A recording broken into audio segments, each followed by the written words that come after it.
Estamos en la quinta semana de este tiempo de la Cuaresma. Estamos a unos días también de celebrar los misterios sagrados de nuestra religión, la Semana Mayor. Dentro de ayer, hace 8 días, el próximo domingo estaremos celebrando ya el Domingo de Ramos. Con eso comenzamos la Semana Mayor. Sí, en este momento les daremos el avance sobre qué habrá para la Semana Santa. Primeramente, pues bueno, tenemos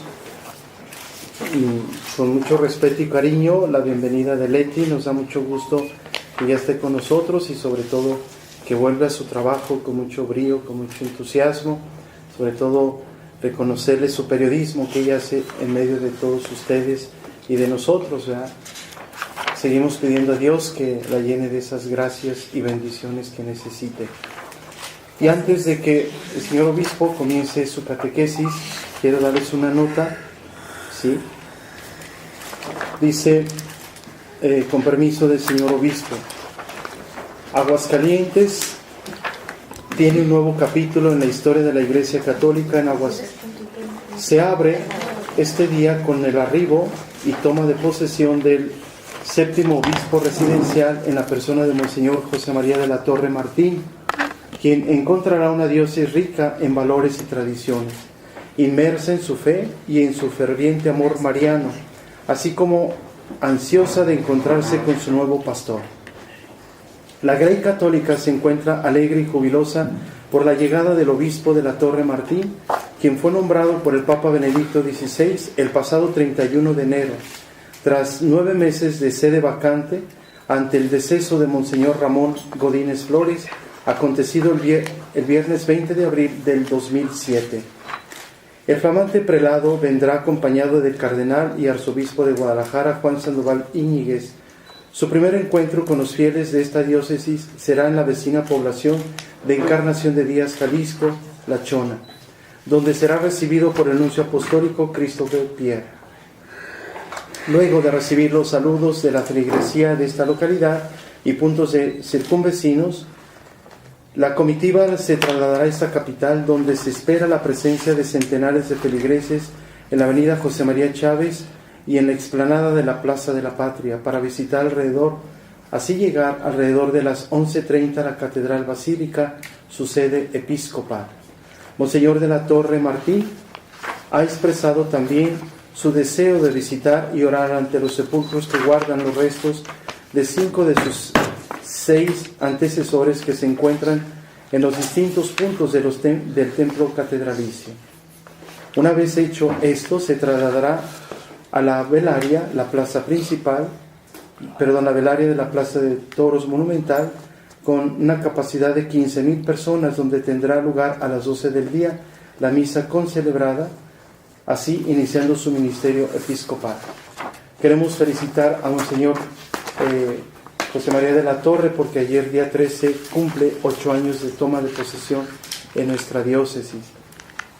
Gracias, señor obispo, en nombre de los medios de comunicación, porque ha estado con nosotros 416 semanas dándonos entrevistas. Ciertamente que son las semanas de los cada 8 días. Habrá semanas que no está, pero muchas veces lo buscan entre semana, o el quincenario diario está en rueda de prensa. Por eso podemos decir que tiene 416 entrevistas con los medios de comunicación, ruedas de prensa. Así sus trabajos pastorales, pues dedicado a la formación de los sacerdotes, podemos decir que en un promedio de 10-12 sacerdotes por año que ordena, tiene alrededor de 80-90 sacerdotes que ha ordenado. Ha estado también bajo esa guía de la Vicaría de religiosas, en toma de votos perpetuos temporales, acompañando a religiosas, los movimientos laicales. Sí, uno de los trabajos que le ha tocado a Monseñor de la Torre es el tercer plan diocesano de pastoral. Sí, este es uno de sus primeros trabajos que él hace, junto con su presbiterio y junto con movimientos laicales.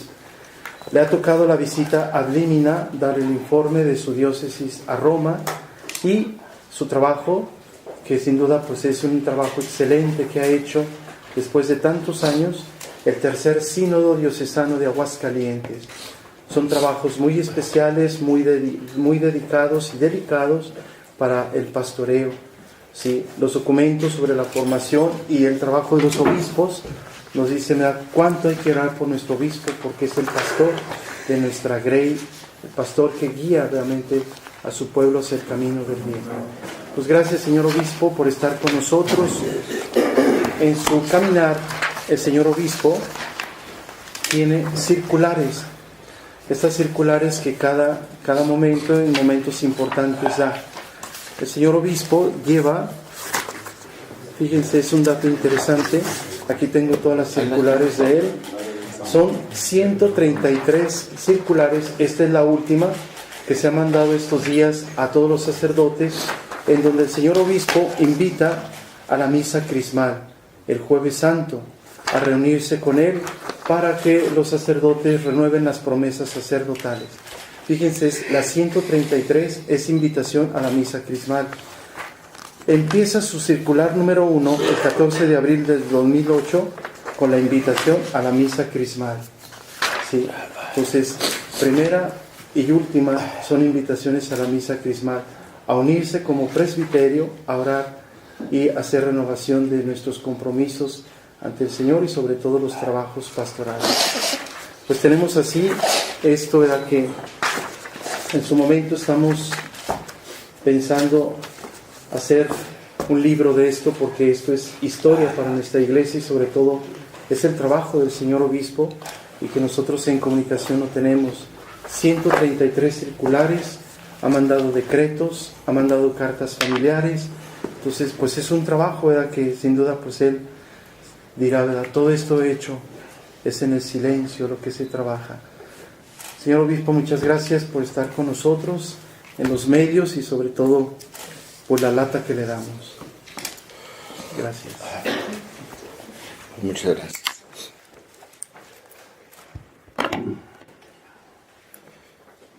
Con motivo precisamente de este 8º aniversario,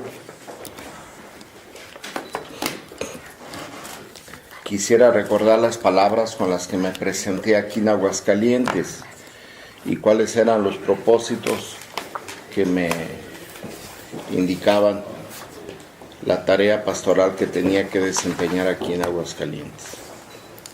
Yo utilicé las palabras del apóstol San Pedro en su primera carta, el capítulo 4. Fue providencial como me encontré con esas palabras, porque el día que me citó el nuncio, Christopher Pierre, me fui en autobús y me puse a rezar la hora intermedia y estaba precisamente ese texto. Yo no sabía ni a qué me llamaba, pero estaba ese texto y se me grabó la circunstancia y quise empezar con ese texto porque se me hizo providencial que el día que me dieron las noticias el Señor me regalaba esa palabra que me indicaba qué tenía que hacer y a qué tenía que invitarlos. Por eso mis primeras palabras fue que cada uno con el don que ha recibido se ponga al servicio de los demás como buenos administradores de la multiforme gracia de Dios. Así Dios será glorificado en todo por medio de Jesucristo, Señor nuestro, cuya es la gloria y el imperio por los siglos de los siglos. Amén. Cita de Primera de Pedro, primera carta, capítulo 4, versículo 10.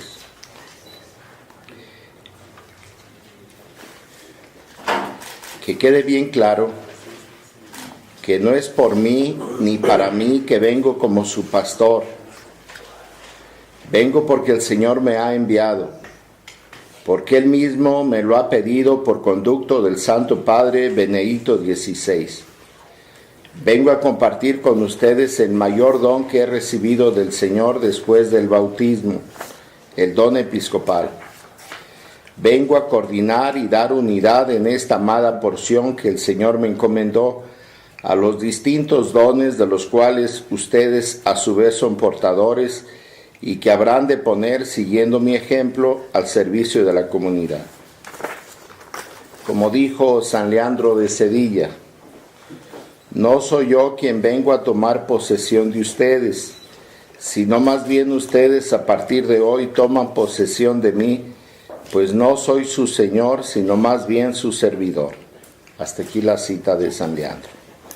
No tengo otro propósito, se los digo con toda claridad, sino el de que en Cristo, representado por mi humilde persona y ministerio, sea glorificado el Padre Celestial, de quien proceden todas las bendiciones y nuestra común vocación de santidad. Sé, como bien lo expresa el directorio para el ministerio pastoral de los obispos, sucesores apostolorum, que como vicario del gran pastor de las ovejas Jesucristo, y viene la cita, el obispo debe manifestar con su vida y ministerio episcopal la paternidad de Dios, la bondad, la solicitud, la misericordia, la dulzura y la autoridad moral de Cristo, que ha venido para dar la vida y para hacer de todos los hombres una sola familia, reconciliada en el amor del Padre y la perenne vitalidad del Espíritu Santo, que anima a la Iglesia y la sostiene la humana debilidad. En el seminario se nos enseñó que al cerrar el día terminamos con unas palabras, decimos, si bene feximus lauti visit, se autem male miserere nobis. Luego nos persignamos y ya en silencio nos vamos a dormir. Significa, si hicimos bien, pues bendito sea Señor. Si hicimos mal, pues ten misericordia de nosotros. Así me encuentro yo al empezar mi 9º año, hoy, al servicio de esta diócesis. Antiguamente se llamaba ceremonia de toma de posesión. Recientemente se llama, ya conmigo, bueno, antes de mí, pero ya conmigo en esta diócesis es inicio del ministerio episcopal, inicio del servicio episcopal. Bien, pues me he esmerado lo mejor que he podido, les agradezco a mis colaboradores, y si hice bien, pues bendito sea el Señor. En lo que me haya equivocado, pues les pido perdón y disculpas por no haber dado el ancho. Tenemos que esmerarnos continuamente. Que estén despiertos, nos dice la palabra de Dios también en el rezo de completas, que estén despiertos. Y se nos dice también, si creen que estén de pie, cuídense, no sea que se resbalen. Bien, pues hay que estar alerta siempre. Les agradezco a ustedes, pues, que hayan dado difusión a las palabras que de alguna manera haya podido comunicarles. Les pido disculpas si alguna vez los regañé o fui no lo suficientemente atento con ustedes. Pero bueno, como dijo la monjita, somos humanos, somos hombres, y de los hombres es equivocarse, ¿verdad? Y corregirse continuamente. Es lo que el Papa nos dice, que la santidad a la que estamos llamados significa corregirse continuamente. No hay de otra. Levantarse cuantas veces sea necesario. Bueno, pues así es el tónica. ¿Saben qué coincide mi 8º aniversario con el 3º del Papa? Ayer celebraba también el Papa su 3er aniversario. Su 3er aniversario. Hay varias cosas que quiero destacar. Del Papa, sin duda alguna, agradecerle que haya aceptado. Y agradecerle su visita. Van a salir en estos días unos carteles y unas estampas, 200,000 estampas, que vamos a repartir a todos los fieles, donde aparece el Papa haciendo oración ante la Virgen de Guadalupe. Y le decimos, gracias, Santo Padre, por su visita. Aguascalientes de la Asunción. Y luego la frase, dime cómo rezas y te diré cómo vives. Esa frase que yo creo que nos enseña que debemos ser congruentes y unir la oración al compromiso diario. Y el compromiso solidario y misericordioso por los demás a la oración continua. Llama la atención en el Papa el nombre que quiso aceptar, ¿verdad? Francisco, un santo universal, amante de la pobreza, de la paz, del bien. Su salud precisamente es paz y bien, y con una inquietud ecológica de primera, reconocido por todas las religiones y todos los pueblos. El Papa sí también ha querido tomar este nombre de Francisco, comunicador de paz y bien, y amante de todo la creación y custodio de la naturaleza. Otra cosa que llama la atención es que el Papa nos invita siempre a la colegialidad, a caminar juntos, a la sinodalidad. Yo no sé si se fijaron, llama la atención que el Papa cuando nos habló en la catedral nos dijo, hermanos obispos, sin más. No utilizó títulos, eminentísimos señores cardenales, excelentísimos señores obispos, nada, simplemente hermanos obispos. Y llama la atención porque ese saludo no estaba dirigido solamente a nosotros, sino a los ministros de otros credos que estaban presentes ahí y que encabezaba el señor Chedraui. Había algunos obispos ortodoxos y otros obispos, así nos dijo, hermanos obispos. Así se ha referido siempre a nosotros, con una gran deferencia, con una grande colegialidad, y nos ha invitado a trabajar juntos. Recuerdan ustedes que él dijo, aquí está el obispo de Roma. Los cardenales tienen esa misión, no dijo, de elegir al sumo pontífice, o elegir al papa, o elegir al sucesor de Pedro, elegir al vicario de Cristo. Él dijo, tiene la misión los obispos de escoger el obispo de Roma. Aquí estoy, Roma ya tiene un nuevo obispo. Pidió oración por el obispo emérito y luego les dijo, recen también por mí. Y se guardó un silencio sorprendente. Toda la gente haciendo oración por el Papa y luego después el Papa dio la bendición. Es el Papa de los silencios. Yo les decía la vez pasada que en su visita a México guardó 8 silencios significativos. El primero de todos, delante del Cristo negro en catedral, del Cristo envenenado. Era todo un símbolo, casi como postrarse ante un pueblo que está envenenado, que sufre. Y ante Cristo, la solución precisamente a ese problema. Otra de las novedades es que predica todos los días ahí en la capilla de Santa Marta. Todos los días, mensajes sencillitos. No es el Papa de las grandes encíclicas, de los documentos muy densos, muy sólidos, muy doctrinales, a los que estábamos acostumbrados del Papa Juan Pablo y del Papa Benedicto. Este ha hecho 2 encíclicas, Lumen Fidei, que hizo junto con el Papa Benedicto, que se llamó A 4 manos. Recuerden que el Papa Benedicto hizo una sobre la caridad, otra sobre la esperanza, y no alcanzó a terminar la de la fe. Esa la firmó la firmó el Papa Francisco, haciéndole algunas correcciones. Y luego está el gozo del Evangelio, la alegría del Evangelio, y luego finalmente Laudato Si, con las palabras de San Francisco, Laudato Si. Pero todos los días predica, y luego el miércoles la audiencia, también bastante sencilla, y el domingo la locución del Ángelus. Por cierto, dio la noticia que mañana va a haber un consistorio en el cual se va a dar la noticia que el niño Sánchez del Río ya va a tener fecha de canonización, el mártir de Zaguayo. Creo que un periódico de ustedes hizo una reseña amplia de este niño mártir en el tiempo de la persecución religiosa, que hizo un milagro aquí en Aguascalientes con una niña en el hospital Hidalgo. Otro día les abundaremos más de esto. Entonces les digo, llama la atención esos gestos del Papa. Incluso hay modo de estar siguiendo sus mensajes de todos los días, mensajes sencillos. Yo quiero aquí subrayar algo, voy a decir esto. ¿Qué valoración podemos hacer de estos 3 primeros años de pontificado del Papa? Mucho podríamos decir.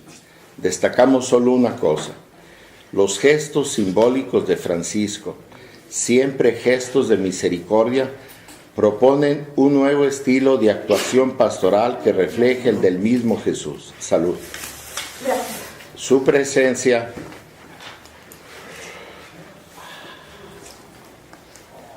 sí. Ya se me borró. Bueno, ok, ya está bien. Su presencia es la que comunica. Sus gestos han sido enseñanza.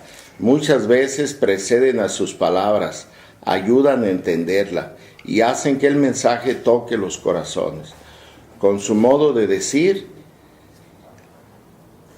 estilo propio, también nos enseña que los gestos de la misericordia deben ser el lenguaje pastoral de la iglesia. A los obispos nos enseñó con sus gestos y con sus palabras que debemos ser cercanos como la Virgen María a Juan Diego, que debemos dejar que en nuestras pupilas se refleje el pueblo mexicano con sus necesidades concretas y que debemos de tener una mirada compasiva, incluyente y transformadora. Hizo una relectura de la mirada del Papa, de la mirada de la Virgen a Juan Diego. Era él un excluido, podemos decir un miserable de aquellos tiempos, y la Virgen lo vio con ternura y misericordia. Y todavía le dijo, me siento honrada de ser tu madre, madre de todos los que habitan en estas tierras. Entonces el Papa nos decía que debíamos de tener así una mirada transparente, una mirada compasiva, una mirada cercana, una mirada incluyente, etcétera, etcétera. Otro día platicaremos de eso, de todo acerca de la mirada. Bien, pues eso es el Papa que tenemos, y bendito sea Dios que lo tenemos. De gestos sencillos, gestos misericordiosos, que nos convocó a un año de misericordia. Y precisamente que con sus gestos está impulsando mucho este cambio pastoral, de cercanía, de apertura del corazón al sufrimiento ajeno, al sufrimiento de los demás. Oye, yo dejé unas estampas aquí. ¿Ya se las diste? Sí. ¿Sí? Las estampitas. Me regalaban unas estampas del Papa. ¿Ya se las dieron? Sí. Esas son de papel fino, papel de allá. Y me regalaban un rosario que yo pensaba rifárselos a ustedes. Pero yo creo que ustedes están de acuerdo que mejor se lo demos a Leti por el gusto que nos da, que está aquí con nosotros. Que haya sobrevivido a esta violencia que incidentalmente le tocó a ella también participar. Leti. Gracias. Es un rosario bendecido por el Papa, con su respectivo estuche. Sí. Ahí cuando reces una Ave María, acuérdate de nosotros. ¿Verdad? Dice el Papa, reza por mí. Pues sí, así, unos por otros. Como les dijo el Papa, recen por los que los quieren, recen por los que ustedes quieren y recen también por los que no los quieren.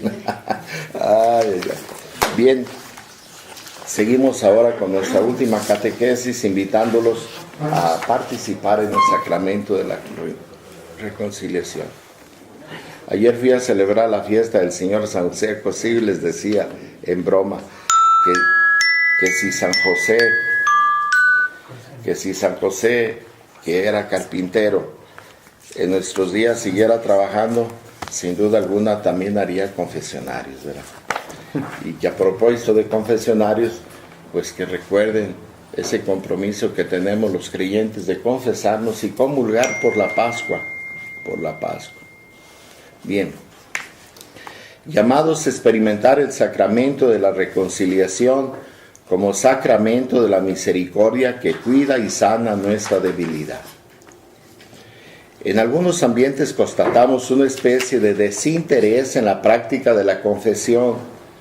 Los motivos son muchas veces evidentes, desde la negación de su utilidad hasta la convicción de que el perdón es una cosa solamente privada entre la propia conciencia y Dios, y también hay a quienes les causa malestar confesar sus propios pecados ante un sacerdote, mientras que otros se desilusionan por la poca disponibilidad de sacerdotes y confesores bien preparados.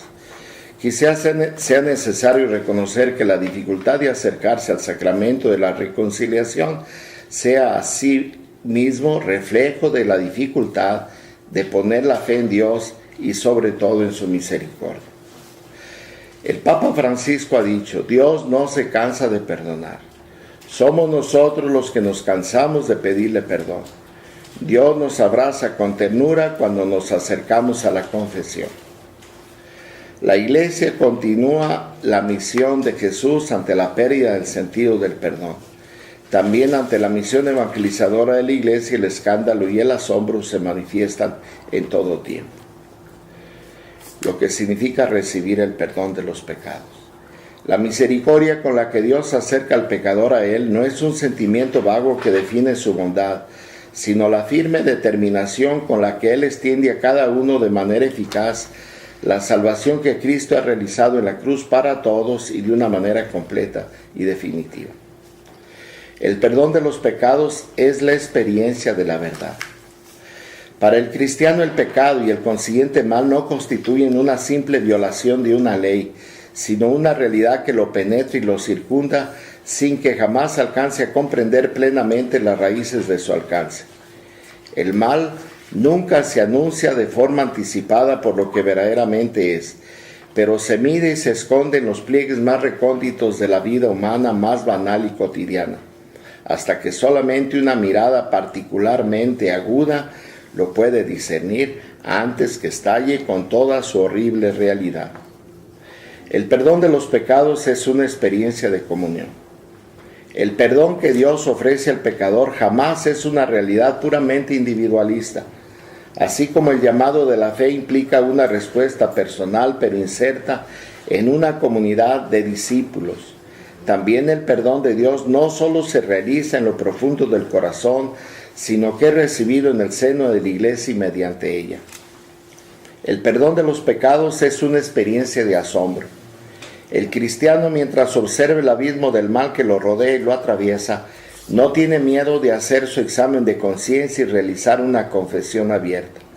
En el creyente el asombro y el agradecimiento acompañan tal forma de conciencia, un asombro en el que la confesión del pecado, la salvación donada y el amor infundido no son más que una sola cosa, mientras que la gratuidad del don recibido se manifiesta con toda su evidencia.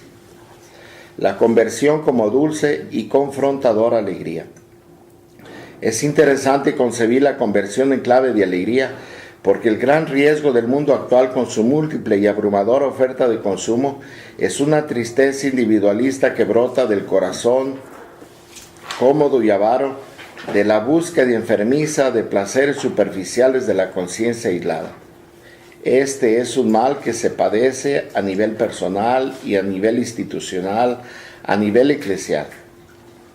Y cuando la vida interior se clausura en sus propios intereses, ya no hay espacio para los demás, ya no entran los pobres, ya no se escucha la voz de Dios, ya no se goza la dulce alegría de su amor, ya no palpita el entusiasmo por hacer el bien. Es del Evangelii Gaudium, el gozo del Evangelio.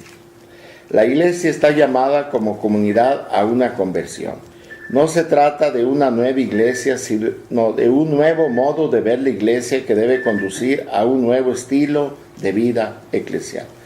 Una iglesia capaz de descubrir las vísceras maternas de la misericordia. Sin la misericordia hay muy poco por hacer hoy para insertarse en un mundo de heridos que tienen necesidad de comprensión, de perdón y de amor. Bien, pues eso es el mensaje.